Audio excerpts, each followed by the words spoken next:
Alright, good evening everybody. It's your boy Akeem. Welcome to today's vlogs. Got a couple of scout reports going to report today, and I'm going to start things off with Dante Fowler Jr., the defensive tackle, defensive end / outside linebacker coming out of Florida. Now he's leaving after his junior season because head coach Will Muschamp is going to be no longer with the team. He was actually dismissed as the head coach, and the Fowler decided to actually come out as well because he's no longer going to be playing with for Will Muschamp. Now this is a great player and a great versatile player who has been climbing up a lot of draft boards entering the 2015 NFL draft. Now he's hailing from St. Petersburg, Florida, and he's definitely a great 5-star prospect coming out of high school. Now he moved everywhere in Florida and everywhere for the Gators defense on that front seven for the defensive and the line as well as at the linebacker position.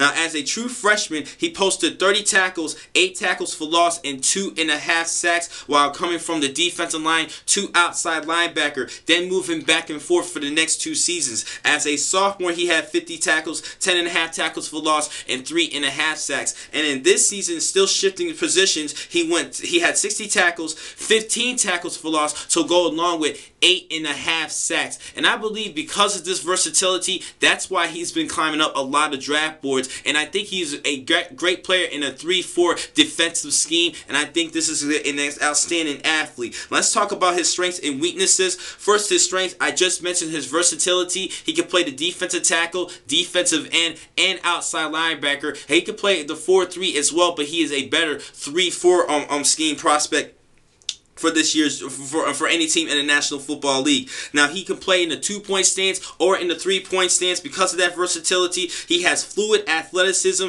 and he has a lot of great energy, and he can even come up with a couple big plays and forcing fumbles. He is a great athlete. Now he does have a couple weaknesses. He must get stronger at the point of attack. That's one thing I did notice about him, and he also struggles a little bit versus the run. He needs to play better assignment football against the run. I think he just needs to tweak that up just a little bit. Now my grade for him, I believe that he is a top 10 prospect because of what I have been seeing and understanding his versatility, him being used in different schemes and used in different positions in the field. I do like about him, and that's why he's a good top 10 pick. Two teams in particular, I think that could be looking at him at number 6 for the New York Jets and at number 7 for the Chicago Bears. I think both those teams can use some more help in that D-line for their defenses. So that's my grade for him. And I have a lot more blogs for you guys to talk about today, and I'm going to give you guys a couple more scout reports today. I'll see you guys in just a couple of minutes. Thank you for watching this blog. I'm your man, Akeem McCall.